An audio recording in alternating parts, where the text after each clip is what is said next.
day mga kaibon. So kung bago pa lang sa channel natin, please subscribe, click the notification bell para ma-update kayo sa mga bagong video natin. So update ko lang kayo sa mga breeder natin.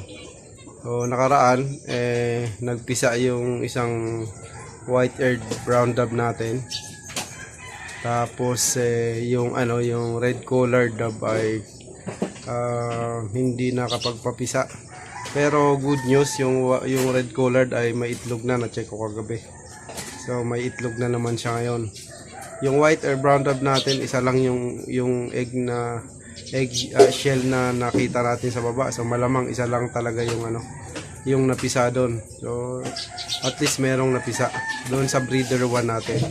So yung emerald dove ngayon ay May 29, supposed to be May 28. Meron ng eggshell akong makikita dun sa baba, pero 29 na ngayon, wala pa rin ako nakikita So titingnan natin. So yung breeder 1 ko ng emerald dove, kung makikita mo to, yan emerald yan, lalaki. Yan yung yung painakay ko dito. So yan yung painakay ko dito. Yung magulang niyan limlim. Dapat kahapon ay nagpisa na yan. So nandito yon. Pakita ko sa inyo guys.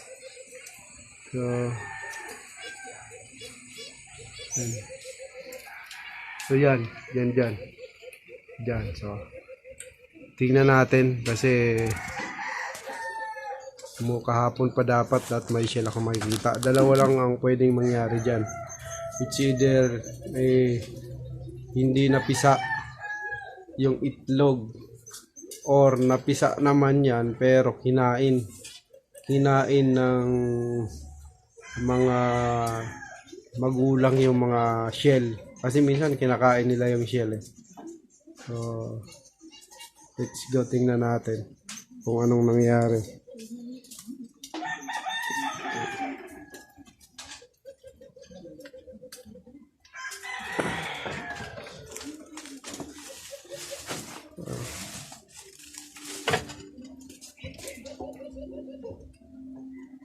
So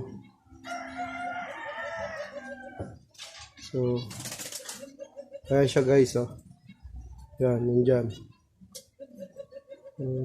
Yung lalaki yung nandun sa ngayon, sa pugad.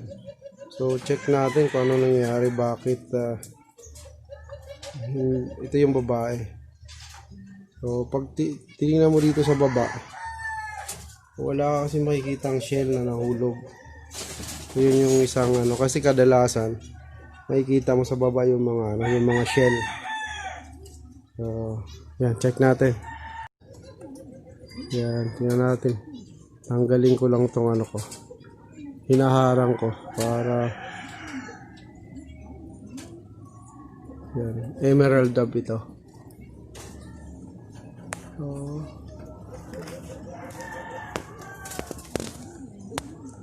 Wala akong makita.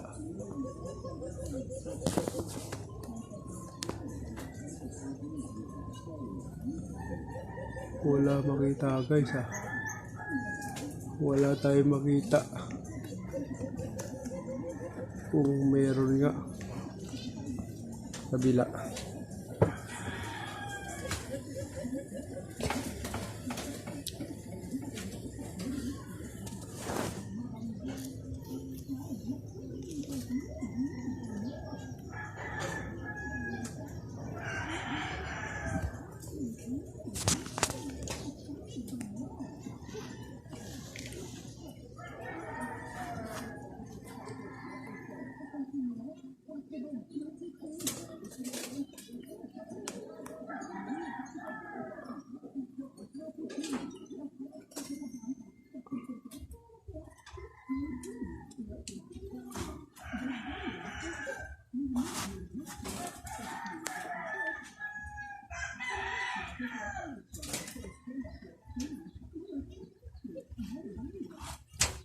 Ayaw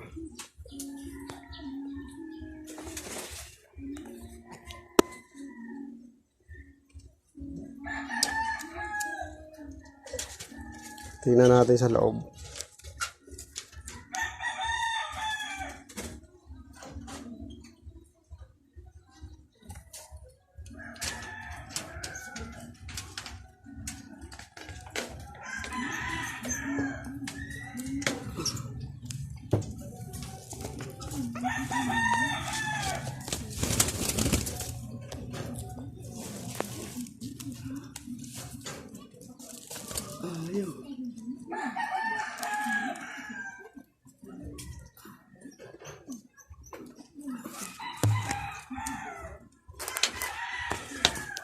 Hirap tingnan.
Umalis ka muna dyan.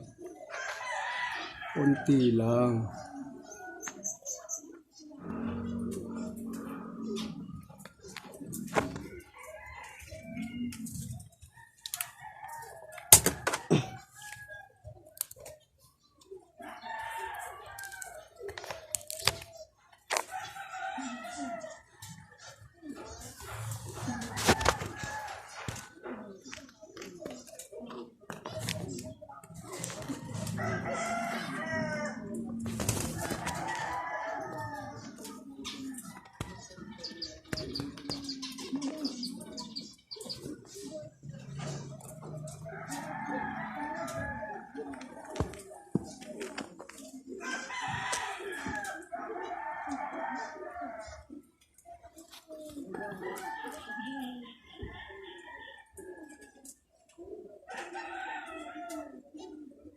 So ayun guys, nagsimula pa lang pala sila, kita nyo.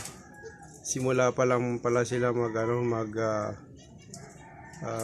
hatch ng bulabog natin. So nagsimula pa lang i-hatch yung itlog niya. Tapos another good news, yung pagbalik ko dito, pangalawang egg ng white ear brown dove natin nalaglag na. Ayan dalawa na sila. So, dalawa na yung na-hatch doon sa natin, sa white ear brown dove natin. Itong nakaraan isa lang to. So ngayon ito yung isa, yung malaki na yan. Tapos yung pangalawang, ito na yung pangalawa, malaki din So yung malaki na yan. So ibig sabihin dalawa na hatch natin. Good news guys. White ear brown dove natin dalawa na yung na-hatch. Tapos yung nagsisimula pa lang, yung white ear brown dove nagsimula pa lang ma-hatch na. So yun na nga guys, nag-hatch na rin yung natin. So dalawa na yung itlog na na-hatch, napisa doon sa sa white ear brown dove. Nakita nyo naman dalawa na itlog doon sa baba. So ngayong araw pa lang nalaglag yon. So ibig sabihin ngayon pa lang napisa. Yung emerald natin, kita nyo naman na kalahati pa lang nung itlog yung na boost na So ibig sabihin nag-ano pa lang, nagpipisa pa lang ngayong araw na to. So mga aso na to, pambihira naman, oo talaga, oh. So kita yung mga aso ng kapitbahay guys, masyadong maingay. So yung ano natin, yung red collared naglilimlim na kahapon lang. So inaasahan ko na lang yung breeder to ko ng ano, ng emerald, baka bukas yan. Breeder to ng emerald tsaka spotted, tsaka yung breeder to ng ano, ng white or brown dove. So thank you guys sa panunood. So see you next time.